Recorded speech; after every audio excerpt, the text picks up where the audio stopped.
Hello there, I'm Nathalia Melo, your unfiltered fit BFF. Mom of two turned CEO of a fitness empire. Someone who truly understands the struggles of trying to stay fit, sane, and sexy, all while juggling work, life, and motherhood. And this is the Unfiltered Fit Life podcast. Follow along wherever you're listening and join me weekly as I help busy working moms just like you simplify your fitness journey so you can lose fat, regain your confidence, and feel sexy AF. It's time to stop living in the what ifs and hiding from the cameras. It's time to regain control over your body, feel sexy naked, and wear a bikini confidently. People already see you as a super confident woman, but it's time for you to feel the same way too. Come on, let's go. Hello there, fam. Welcome to another episode of the Unfiltered Fit Life podcast. I'm Nathalia Melo, your host, and today I have my monthly co-host, Coach Jen, join me here today for another episode that we don't have a name for yet, but it is going to come at some point. Not today. How appropriate. I'm very excited actually to talk about the topic that we want to cover today because everybody out there, and I even hate using the word mindset sometimes because I feel like it's being very misused in the context of fitness. We are going to help your mindset. And I feel like a lot of times people come with the idea that is like, oh, I attended a Tony Robbins seminar. Nothing against the man. I think he's great. But they think that they attended a Tony Robbins seminar, fist pumped the whole weekend. And then somehow, some way, they are like a mindset, mental health expert, which we see that a lot with what we do. So I would love for you to talk about what is the difference between, oh, let's work on your mindset and truly being mental health professional like you. Your mindset is something that could ultimately be reviewed as temporary because it is, and it's created and hindered and or altered or promoted through circumstance, whereas mental health experts spend time reviewing the causes, the relationship between the causes, and how it translates to your overall behavior patterns, lifestyle, and where you ultimately were created from to where you are now to then move forward and create a new entire lifestyle, if you will. Very high level, obviously goes a lot deeper than that, but it's not just a temporary fix. It's not just circumstantial and situation based. It's literally taking the culmination of all of that, reviewing why it also allowed you to develop the way you did develop and grow into the behavior patterns that you adopted, and what's still weighing so heavily on your headspace to keep you in that place. So it's just breaking down the layers and layers and layers, whereas a weekend can't do that. A seminar can't do that. Even months and months and months can't do that sometimes. While it can happen within shorter periods of time, I'm not saying decades worth of time, it does take significant amounts of investment back in understanding and rationalizing perspective and so on and so forth. I love that because, listen, do I understand about mindset and like resilience and all of that? Sure. Yeah. I don't think that anybody competes at the level that I competed and went something like that by just being like, oh, oopsie doodle.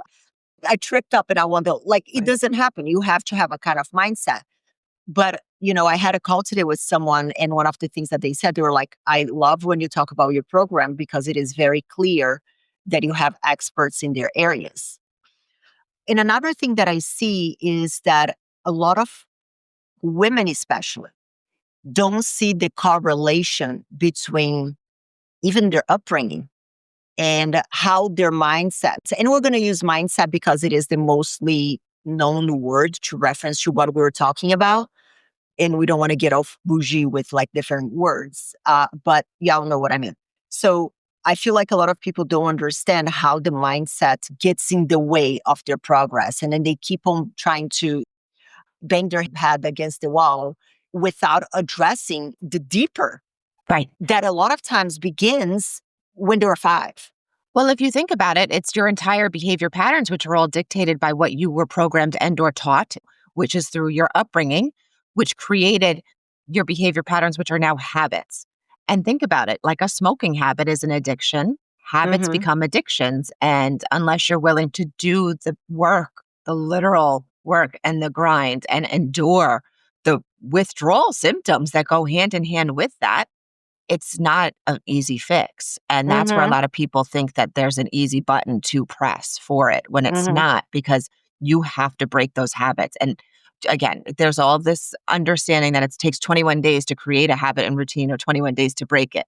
Ask a smoker if it takes them 21 days to break out of a smoking addiction, Mhm. please. Because that's also a behavior pattern. If you think about it, it's not just the addiction to the chemical itself, but it's the act of, it's the action, right? So the back and forth with the hand to the mouth, or the leaving of the office space to go take the break, and everything that goes hand in hand with it. It's multi layered. There is the psychological and the social, what is the name? Socioeconomic, sociological. Yes, yes, that part as well. Like if you associate a space, if I'm driving through that street, I normally am smoking a cigarette whenever I do that. So you Right, associate that. I have a right, friend who she loves going to the movies. But it's not that she likes to go to the movies, is that every time that she goes to the movies, she gets all the trail mixes and all the things, right. and she kind of like goes to town with it. So Yeah, she'll go to the movies twice a week to quote unquote watch a movie, but it's not the movie. It's right, what she gets to do in the movie. right. But not recognizing that because you think it's a harmless act or a harmless action, that's the difference. Yeah. The way I look at it, for example, if we're talking about fat loss or muscle building or whatever, that is the goal that people have. But the way that I have noticed from what we do is that the goal is normally a symptom, like the fat gain is a symptom of something else, Right.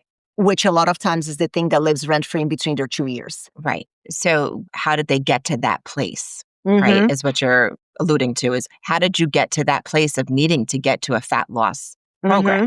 And what triggered that? What did, again, your behavior patterns? What did you adapt? Where did you learn that it was okay to live within this place, and or it's not okay, but you are now punishing yourself? Why?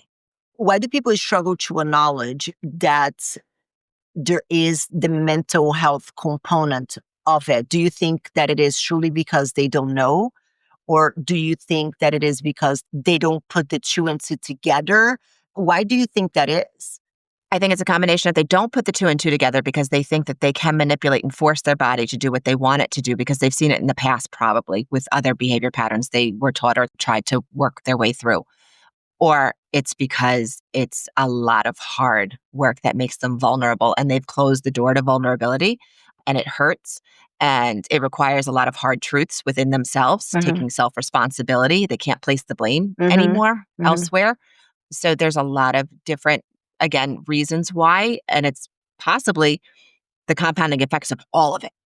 And really, I think I'm going to go off on a ledge, on the ledge here, and say it's probably more the self responsibility too, taking responsibility for the actions that you did put into place, even though you were aware of what they were. So let's say your friend, she knows ultimately what she's doing when she goes to the movies and gets all the trail mixes. She Mm-hmm. knows it, but then how do you want to step away from it and accept that it's not the movie? It's, I'm going really for the treats that I get to reward myself with, Yeah. possibly. Yeah. What are the most common behaviors that you see in the context of fitness?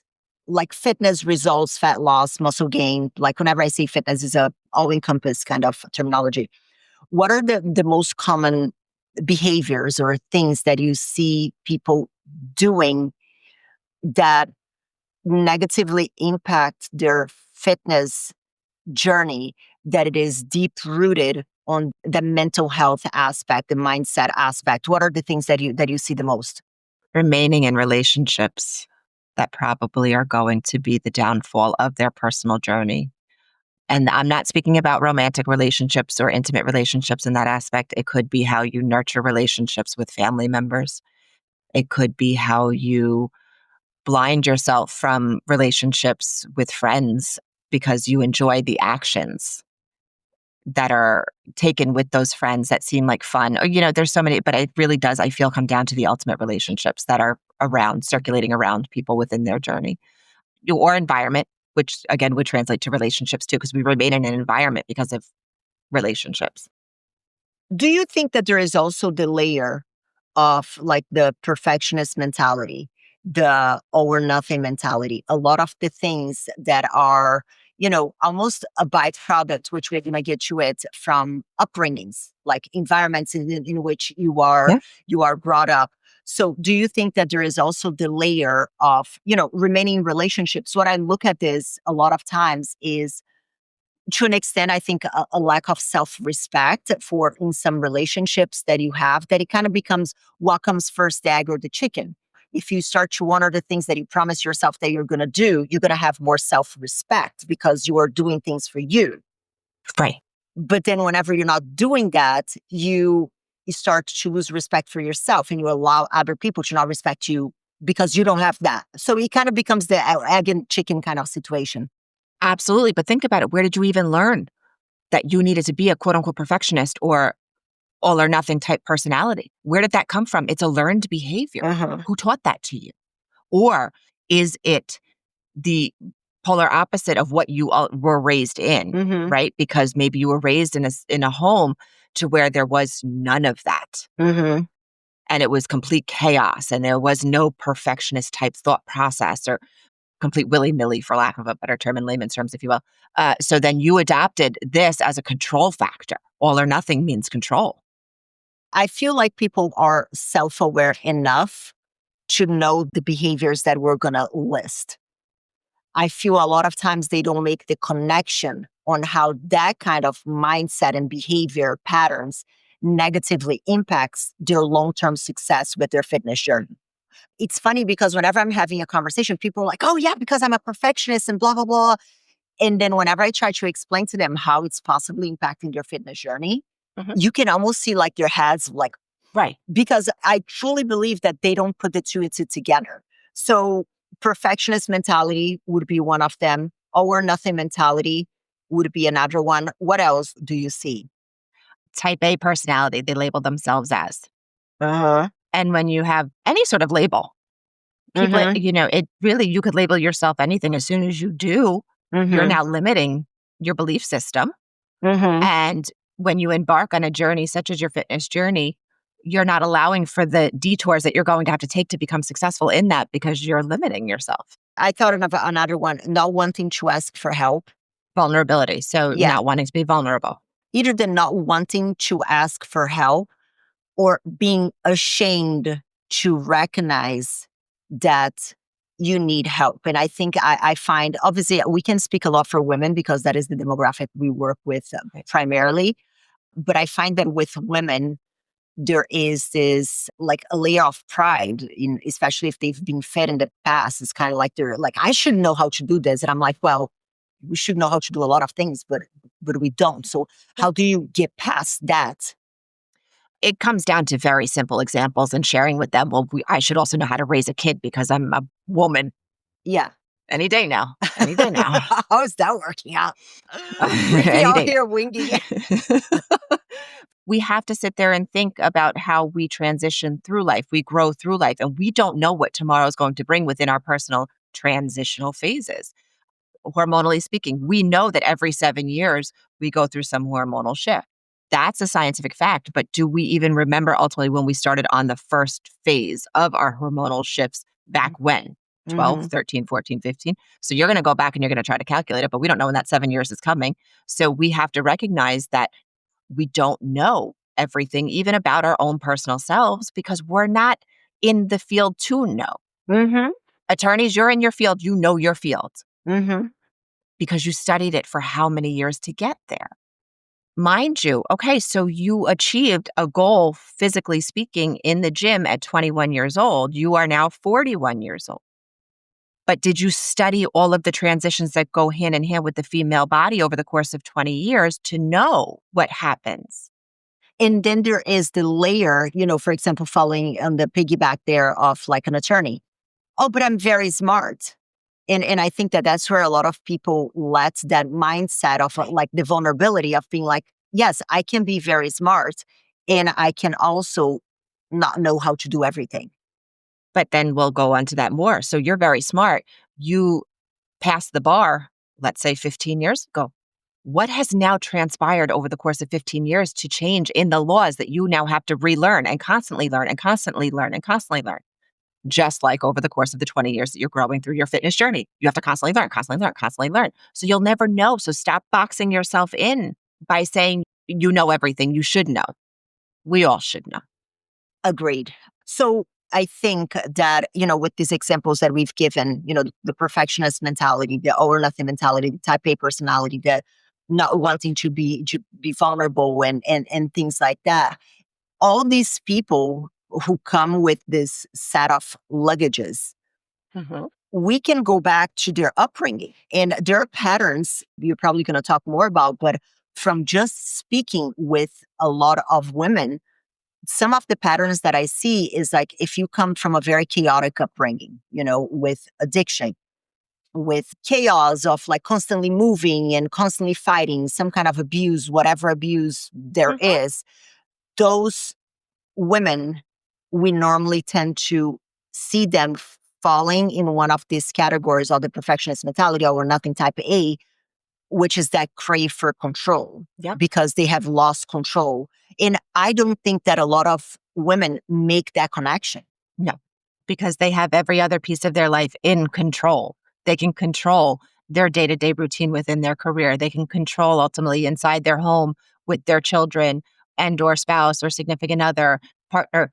They're able to control those factions of their life. But when it comes down to their physical being, they're not paying attention to the emotional and mental response they're having and recognizing that they have to allow themselves to be vulnerable to the feelings they've shut down, literally Yeah. shut down to get to the success that they have.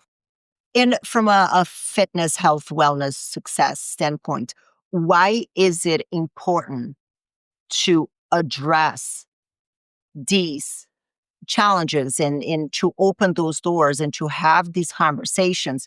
Why is it important to address this as you're making the transformation, like the physical transformation, the nutritional why is it important to understand that and address that as you are addressing the fitness and nutrition and the health and all the things? Why is it important? You'll never actually be able to see yourself clearly for genuinely who you are. Like the actual truth of yourself, you've been denying by closing that door to the mental piece of it. Your mind is what relays the physical aesthetic to yourself in the mirror. But if you're not paying attention to the truth of who you are mentally and emotionally, you'll never see it. You'll never see it. So you'll always be striving for a perfection that's unachievable because you don't even know what it translates to.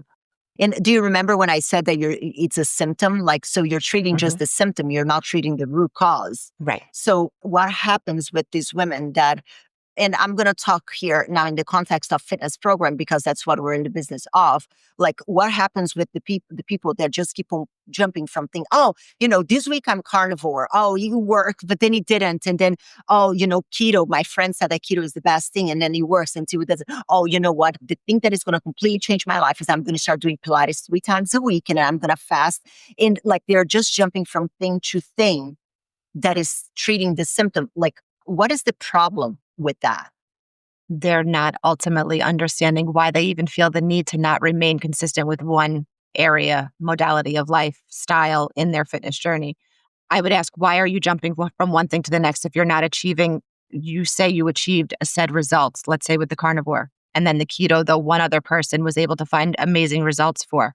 But how do you know it's going to work for you, being that you don't even know what your insides are saying to you? You're not even knowing what your mind is telling you through the process of all of these different options you're trying without a consistent effort in longevity within them to know what they translate to for you. Hmm. The root cause. Yeah. What is the root cause of you wanting to try all of these different things first? Hmm. Why are you not trusting yourself enough to find one path? Why are you not understanding yourself enough to know what's going to be the most beneficial for you? Hmm. And why are you not trusting ultimately the actual facts behind certain things rather than trying to prove it to yourself without a consistent effort through it? Yeah. And I think that it goes beyond just like the effort because, these type of women that we described here, I think it's hilarious whenever I'm on a call with somebody and they're like, I think I just need like more discipline. I'm like, bitch, you went through law school. You went through medical school. You have like a successful career, whatever career you've chosen. You have probably been the number one of everything that you tried to do in your life. Do you think somebody who is lazy and undisciplined would be able to do what you do? It's interesting because I literally just had a call with someone, and she's training close to 3.5 hours a day. And then she's like, but I don't have time for anything. And I'm like, well, I'm not surprised. Yeah. Yeah. I am not at all surprised. And then she's like, you know what? But I just think that I just need to push harder and I need to work harder. I'm like, what time is it that you're going to work harder? Like, what more can you add? Oh, well, maybe I could go for another mile walk with my dog. And I'm like, what time? Mm-hmm. And it's like you're trying to cover a stab wound Yeah. with a Band-Aid. Yeah. A lot of it has to do with the unknown, right? And it's again, trusting yourself to make the right decision to follow through with the process. So when you're going to school and you're disciplined within your practice and you're achieving, you have the tangible results coming to you. If you put this up, let you study these chapters, you will ace this test. It's confirmed, right? That if you put that effort in, there is this lack of trust within self, which comes from naturally your upbringing and what you were taught to believe about yourself. That if you put this effort into your physical self, you don't know what the outcome could be because you have yet to achieve it or you don't see it. You literally have blinders onto yourself because you've avoided the mental response you're having to it all. What I find as well is that the more that people wait and they keep on putting, like, just back to the stab wound analogy, the more that they just keep on switching Band-Aids because every like different quick fix, I'm going to do that 4-week challenge, 6-week challenge, this and that and the other. It is just another Band-Aid that you're putting on top of Mhm. the wound. Mhm. And the more you do these things that are ultimately not addressing the root cause of all the things, the more you start to tell yourself that you suck Right. and that you're a failure. And it becomes almost like that self-fulfilling prophecy because you keep on doing the thing that we as professionals know that is not going to be the solution. Mhm. And they're like, see, I knew the problem, like, oh, it's my hormones. Oh, I suck. Oh my goodness, I can't be disciplined. And I'm like, but how are you going to be if you work 12 hours a day and you're expecting to train for 3.5 hours a day and then drop it like it's hot? And you know what I mean? Like, and it just gets them farther and farther away from an actual solution. And also paying attention to what are you also technically pushing so hard to achieve that actually is possibly a distraction from what needs to be paid attention to as well. Oh, bingo, bingo, bingo, bingo, bingo, bingo, bingo. Talk about that. So, for those that I know very clearly have a tendency to want to train more, add more to their plate, I will ask the very clear question: what other responsibilities are you running away from potentially? What else are you avoiding by adding an extra hour's worth of cardio, going for that extra walk with your dog?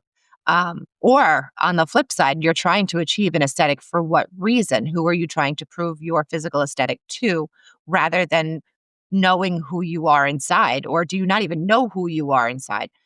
Now you're spending all this time trying to achieve this physical aesthetic to prove something to someone or prove it to yourself. But what else are you avoiding in your life that now you're feeling guilty about? So now you're Mhm. trying to distract yourself from the guilt that you're feeling because you're Yeah, now avoiding other pieces of your life that need your attention too. I mean, again, self fulfilling, it's just that hamster wheel. How much more? yeah, How much more? yeah. It's still kind of like on the mindset and mental health and all the things because this is a topic that I know we both are incredible. Like we can probably record 50 episodes just on Okay. this line of topic. But this one, I think in particular, this one alone could be 25, which is the toxic positivity. Mm. First, let's explain what do you perceive as toxic positivity? This is speaking specifically to your physical aesthetic. Wherever you might be physically is absolutely perfectly okay, regardless if you feel comfortable or not inside. You're going to convince yourself that I am beautiful. I'm powerful. I'm strong. And what is the problem with that? Because it's interesting. Whenever I push back on people, that they're like, "Oh, like I feel amazing," and I'm like, "But you just told me that you hate taking photos with your kids. So is that really that amazing?" Oh no, but I'm just like so grateful that my body gave me my kids. And I'm like, but nobody says that you hate your body. So, what is the difference between being positive and being toxically positive? convincing yourself that an unhealthy presence literally can translate to being unhealthy in a medical perspective, medical sense. But because you are able to function on a day to day basis is enough to be grateful for. Mhm. Um, but if you were to medically review where you're at, you're morbidly obese, that's not quality of life. Mhm. You look in the mirror and you don't love what you see. You're not comfortable in your clothes. You're not willing to take pictures and look at yourself in pictures, but you just continually convince yourself, but I was able to produce life from this body. So I'm going to accept it for what it is. But are Mhm. you really accepting it? If you can't even look at yourself, are you really accepting it? Oh my God, like I got goosebumps whenever you said that. And we see this all the time, and it drives me bananas because I think that a lot of the women who are saying this, they are not saying it with a bad intention in the sense No. of being like, oh, I'm going to be deceiving, but it's because we have this societal kind of messaging that if a woman has a kid and she's like, you know what? I love my kid, but I would love to, look X, Y, and Z. Yeah. Not in a beating myself up, but just a commentary or, oh, I'm menopause, but you know what? I'll still love to look hot as shit in a bikini. Oh, but why? Who are you trying to impress? Oh, you should just be grateful. What I notice is this is a version of gaslighting because Yep. what happens is that you're almost making that person feel inadequate Right. for wanting better, for wanting, for voicing how they are truly feeling. And then the next time that it comes for them to acknowledge how they are feeling, they almost feel ashamed to say that. And then they just like put this facade on. It's like, oh no, everything is just so good. Right. When was the last time that you went on a date and felt comfortable? Oh, it's been a while. When was the last time that you wore a two-piece suit and you said, oh, I don't mind. I just wear the one piece. That wasn't my question. Do you Right. want to wear the two-piece or do you want to wear because if you want to wear the one piece and you're happy as happy can be, then disregard what I'm saying. But if your wish is to wear the two-piece and you're hiding behind the one piece, we have a problem. There is the age old saying, look good, do good, feel good. It's a Mm-hmm. compounding effect. Looking good, there's nothing wrong with looking good. And when you present yourself in a way that you think you look good, there is a layer of confidence that follows. There is a layer of knowing you can achieve whatever you're setting out to achieve that follows that. Then you treat others better. Your existence is happier. It resonates, it translates. It allows also your children to see that there's no shame in looking good, taking care of yourself. It translates to self respect. And then Mm-hmm. relationships then follow that as well. The relationship with yourself, the relationship with others. When you are living within, let's say, a toxic positive mentality, what other toxic relationships would you ultimately allow to filter in? Mm-hmm. Because that's a toxic relationship with yourself. There's a reason why the word toxic is within the title. If I hear strong is the new skinny, what I'm gonna flip my lid because we're all strong in all different ways. Mm-hmm. That's beautiful sentiment. Love it. But if you're going to allow that to be your rationale for not taking care of yourself, literally to where you're mobile, functional to the optimal levels, that is not good. Jen, like I hear what you're saying on the health aspect because we see that all the time. But I think that there is also the living versus existing. Right. And that's I think where a lot of people get lost in the sauce. I would speak with someone who is, I don't know, like 150 pounds. Not overweight, not obese, not skinny, but they're unhappy. Yeah. And whenever I have the conversation, he has never failed. He always start, well, but all my friends tell me that I look good, that they would die to look like me. And they're almost justifying. Mhm. And I'm like, who gives a shit? Right. Are you feeling your best? And it's almost like you can see their shoulders drop whenever Right. I say this, because it's almost like giving that permission Mhm. to acknowledge how you feel. So, what kind of negative impact not addressing this toxic positivity, not addressing this, everybody's a winner kind of mindset in your fitness journey? What kind of negative impact it can have in the long run? Because everybody's out, you just have to be positive and wear the shorts and then But I don't think that anybody is talking about the long-term consequences Right. as far as like being able to maintain the results. What are the consequences to that? Not being able to function as, let's say, an older person. As you get into your elderly stages of life as a female, we do lose bone density. It's a fact. We Mm-hmm. are not able to physically handle certain aspects of life unless we properly take care of ourselves. Mm-hmm. We lose mobility, but we can ultimately have that same mobility. I mean, think about it. You get to 60, 65 years old. Where is your bone density going if you don't properly care for yourself? Are you going to possibly trip? And you don't have to fall to break a hip. And then what Mm-hmm. ends up happening after that? So these are all different literal physical ailments that you are not paying attention to when you live within this place of not caring for yourself properly. And Mm-hmm. then now compound that on top of what happens to you when you are not physically able to move the way you wish to move, keep up with your kids, keep up with ultimately your grandkids at some point in time. Then you have a depressive state that sets in.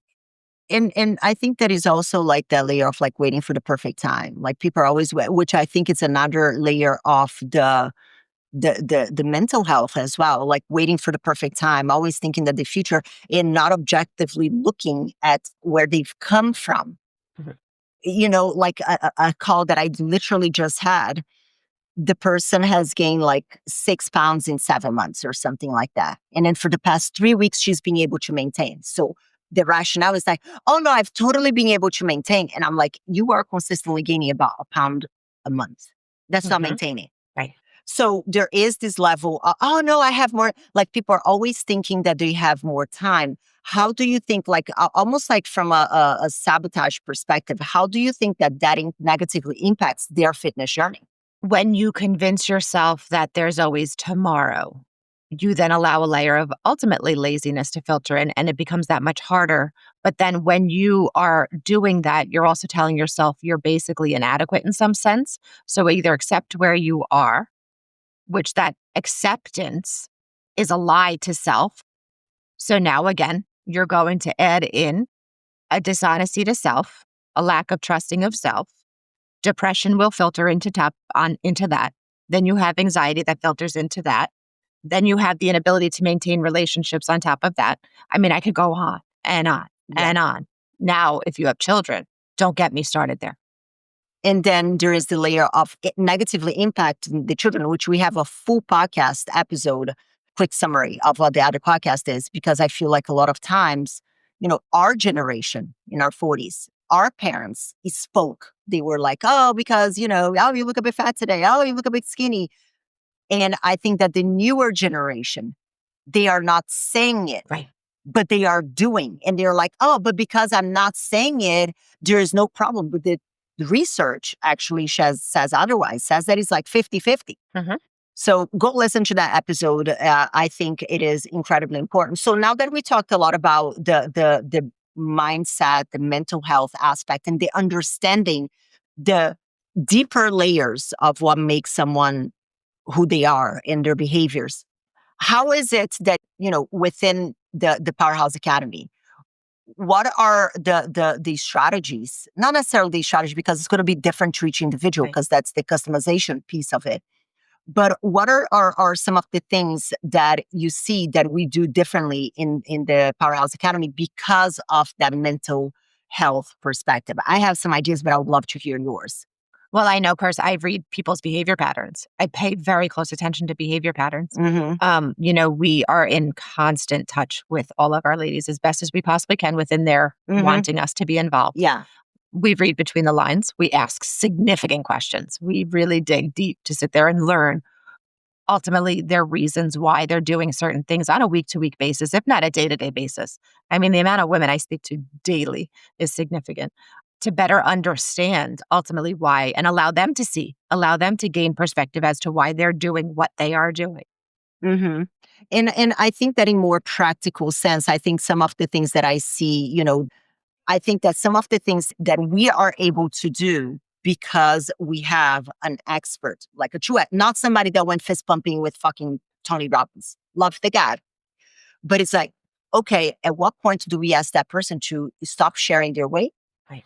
Not because we don't want to know, but also like understanding, is this being beneficial, or not that we don't care about the way, but Right. does it have to be with that level of frequency? Right. Is this being positive? Like, and again, understanding the history. Does this person Right. have a history of disordered eating patterns? Does this person have a history of being in sports that are very visual, Right. such as cheer or dance, or, figure skating, ice figure skating? Whenever you know how to look at these contexts, you're able to make the calls. Or, for example, let's say that someone, their driving force is to nurture the relationship with their spouse because they come from a broken relationship Right. and they suffer because of parents that were separated and it was a shit show. We are going to have to work with that person wanting to go on date nights Right. because we know that it's important to them. Or another thing, like somebody who comes from an all or nothing mentality. And I have one specific person that is coming to mind right now.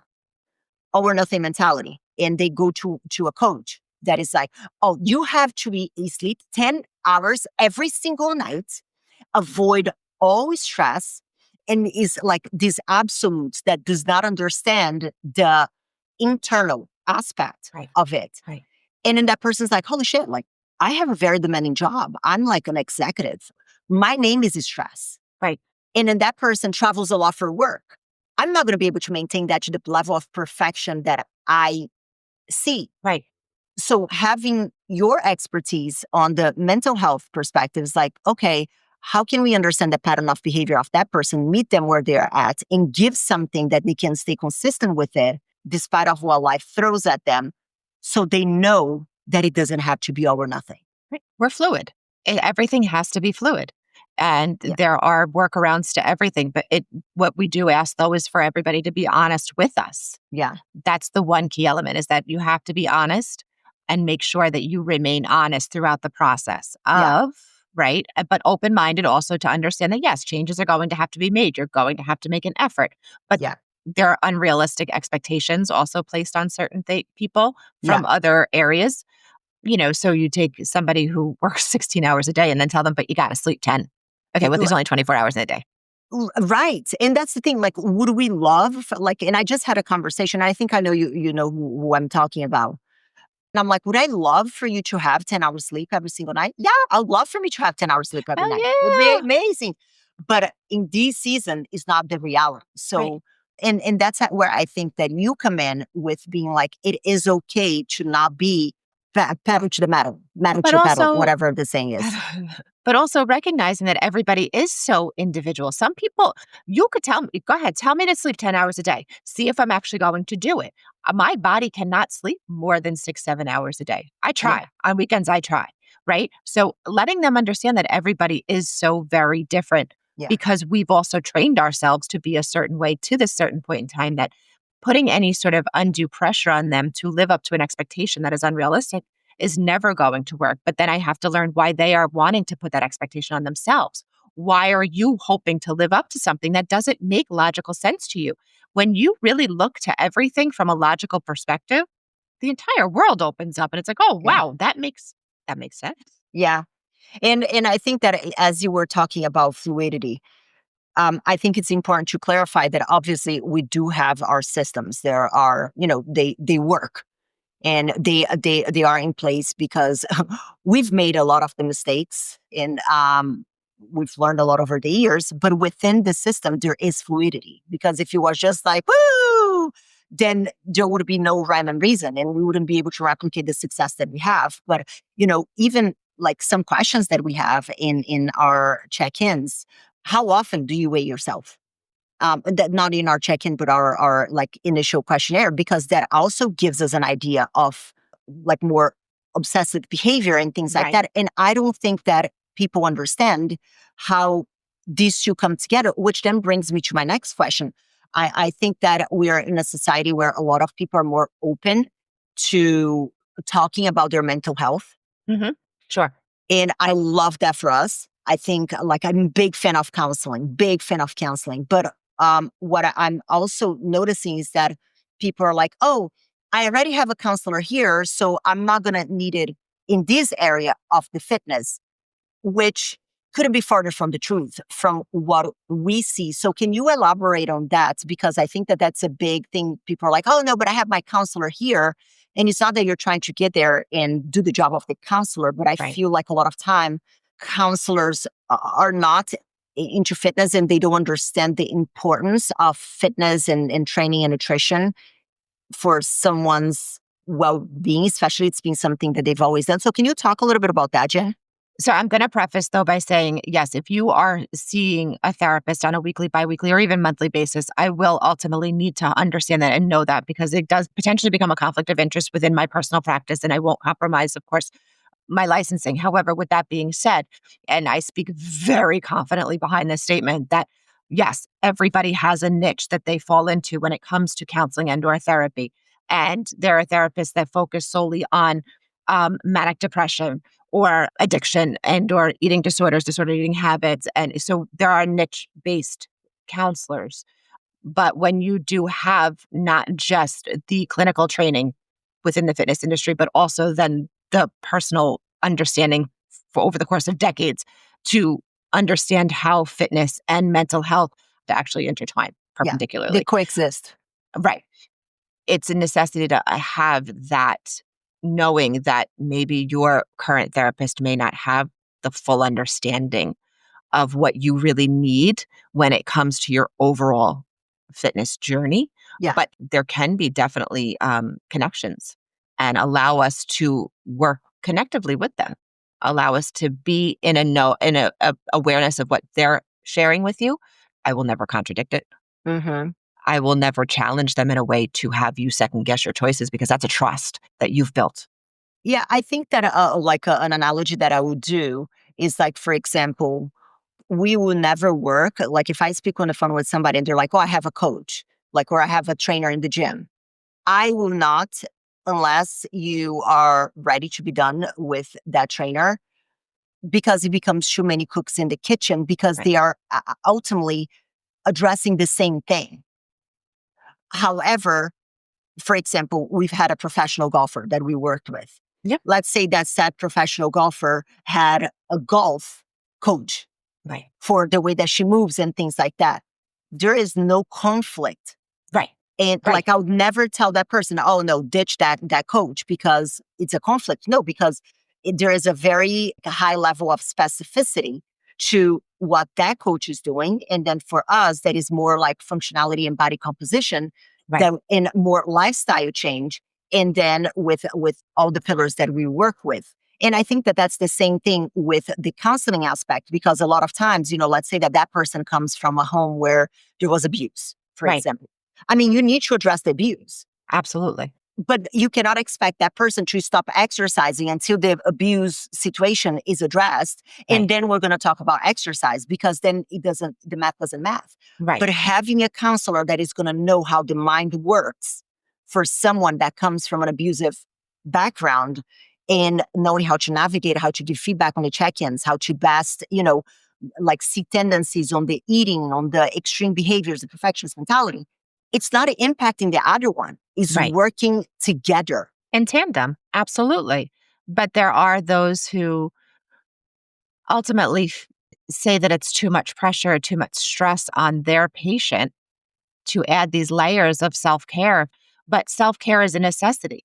Making sure that you are caring for yourself in the physical sense will ultimately translate to you knowing that you are fully capable of handling those other aspects of your mental health that you're addressing with your therapist. Mm-hmm. When you are physically proving to yourself, literally physically proving to yourself that you can handle a program that's 30 minutes long a day, then you're telling yourself, I can do this. It's as simple as that, rather than just speaking through the process of something Yeah. else. Yeah. And I know what you're referring to because there have been times that there would be like a therapist that would tell one of our members, oh no, like, you can't be working out like that. And we're talking about what, like 20 minutes, 3 times a Yeah, week, 30 minutes, 3 times a week. Oh, it's too much pressure. And I think that that's where it can get a bit disconnected because a lot of healthcare professionals, and I've had several healthcare professionals in recent times in this podcast talking about the lack of education yes. on nutrition, on physical activity, on all of that. So we are now getting someone who, does not understand like from personal experience and maybe even like professional experience, because might not be talked a lot about the benefits of exercising or Right. in a deeper level. Everybody knows that Right. exercising is good for you. So, Right. Right. especially for women that have at some point in their lives identified as someone who's very fit. There is a loss of identity components that is not talked enough about. I'm going to circle back to the idea of, toxic positivity. There are some counselors out there that will give you lip service and feed into the toxic positivity because they want you to feel good, warm and fuzzy about yourself and continue on that pathway. However, when we look at the reality and the truth behind your entire existence, if you will, you are just existing. You're not living your life to the best of your ability because you're physically not paying attention to what needs to be paid attention to in a greater sense. So there's, again, they're tickling your ears. Yeah, it's funny you say that because I have recently experienced that. I don't think I even told you that. So there is a lot about my background that needs lots of therapy. Lots of therapy. My family needs to leave me an inheritance that is gonna be like with a lot of zeros, just so I can pay for the therapy to do with the bullshit. But I digress. Anyway, so I started seeing this person, and I would go there and tell something, and then she'd just like be like, "Yeah, I understand. And it's so difficult." And it was almost like feeding into the like a lot of times the bullshit story that I was telling myself instead of challenging me to see things Right. from a different perspective rather than being a victim of the circumstances, to be like, okay, this happened to me. However, what can I do different? Right. And instead of just like sitting there and like sit there and marinate on this story that happened. So like I cannot change what happened then. I can change what happened next. Right. And that was one of the things that, like, I would go see this woman and I would leave more pissed off than Yeah. when I walked in. Yeah. Because it's never ultimately solving the problem going forward. You're living in your past. Yes. Yeah. That Mhm. was it. I'm like, I should not be feeling like, and again, I would like to believe that I'm not someone who has like a victim mentality. So it pissed me off. But I can see how someone who already has victim mentality tendencies, Right. how this type of messaging can give all the warm and fuzzy, Absolutely. because there is like that validation of the bullshit story that the person Yeah. is telling themselves. And listen, everybody has gone through some kind of stuff in their lives. And this Mhm. is not a dick measuring contest of who has more trauma. like, but it's not about like sitting there and, massaging the victim mentality and being like, oh, I'm just so the big bad wolf came and got you. Oh, what can we do moving forward? So we also have experienced women who do come to us and they want to achieve better for themselves physically and they want to feel better about themselves, more confident within themselves. But then they have their counselor on the back end who's saying it's too much pressure to add anything more to your plate. But they ultimately have that all or nothing mentality. So now they're feeling like a failure. So then they just continue to go back to their therapist who's going to tell them, but it's too much pressure. And again, here we are stuck on this stupid hamster wheel that you refuse to get off of because that little bit of self accountability and recognizing that you're still living within that victim status. You're still living within that thought process that I'm not good enough. And you Hmm. have your counselor telling you, well, basically, yeah, no, you're not. So you might as well Yeah. just Yeah. release one piece of the puzzle that's actually going to make you feel really good about Yeah. yourself. Yeah, it's kind of like I'm not good enough, and then you have somebody who's like, "Oh, like you are a delicate little flower. You shouldn't do such a thing." And then the person's like, "Okay, then I shouldn't do such a thing." And then they just keep on being more overweight, feeling more unsatisfied, and hiding from more pictures. But hey, I love myself. Life is beautiful. Right. And then you look on their social media, and there isn't one picture of them for the past Right. 2 years, or just pictures of their kids because they are hiding. But hey, Right. I love myself so much. Stop it. Like, Right. it's a lie. Right. And then they do have on the back the professional, the quote unquote expert who has not educated themselves on the wellness factor that filters in to allow them to understand how you're continuing that hamster wheel of inadequacy. Again, I could go into maybe why they're doing it, but I'm not going to because then I Mhm. could become controversial and I don't want to do that right Next episode, come back for Coach Jen being now. controversial. I'm not petty. Is the cliffhanger. I have thoughts. But with that being said, again, recognizing though, this is where I really encourage women in general just to take a step back, practice your pause, and evaluate different layers of your life. You have 5 minutes. I'm not saying spend days and days and days, 5 minutes of Hmm. your time to sit there and evaluate what you are ultimately doing for yourself. When you do something for yourself, is it a temporary feel good solution? Is it a tickling of the ears? Is it just feeding you the line of nonsense that's allowing you to continue on the same path? And then 3 years down the road, or even 3 months down the road, you look back in the mirror and you're like, I'm not really happy. Or you're feeling this agitation or this frustration. You don't know what it ultimately is. It's probably because you're Yeah. not really taking care of yourself or speaking truth to yourself. You're really not speaking truth Yeah. to yourself. Yeah, I think that the main point I think that of this episode today, if you take anything from this, is for you to have an honest look at yourself in the mirror. And I know that this messaging might go over completely over people's head, and it might be because they're not ready, and that's okay. Right. But I think that this is encouragement for you to have a look at yourself and where was I 2 years ago? Where am I now? Have I made progress? What is different? Have I gone backwards? And have I been trying to solve the problem with the same solution, but just with a different wrapper? Am I just kind of like if you put lipstick in a pig, it's still a fucking pig? Right. And that's like the jumping from thing to thing. What are you running away from? Right. And I say often take, like I said, 5 minutes and sit on the end of your bed. If you can sit on the end of your bed for 5 minutes with a clear mind and an absolute sense of peace and happiness within your heart, then you're on the right path.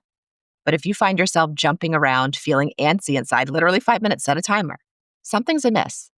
Hmm. Now, that's a difficult task. A lot of people can't sit still, literally sit still for 5 minutes because there are so many unattended to emotions that they're refusing Yeah. to face. No, I think that this is going to be a very good message for people to just have a look at themselves. And again, you want to work with us, great, hit us up. But I think that the biggest point of this conversation is to understand that just changing the band-aid of the stab wound is not going to fix the stab wound. Right. Like literally getting stitches and seeing if there is an infection and all of that is what is actually going to solve the problem. And, maybe you're not ready for that kind of solution for the problem right now, but understand that the more you procrastinate, it's not going to get better. And the longer it's going to take. Yeah. And that's something we see often. All right, everybody. Thank you so much for listening. Jen, as always, an absolute pleasure. Thank you. Thank you. If you guys have any suggestions, by the way, send me a message on the gram or send a fan mail that there is a link in the show notes on what topics you would like Jen and I to cover next. And if you have any suggestions on the name for this segment, we welcome that too. That's really needed. Thank you, Jen. Thank you. Bye-bye. Bye, guys.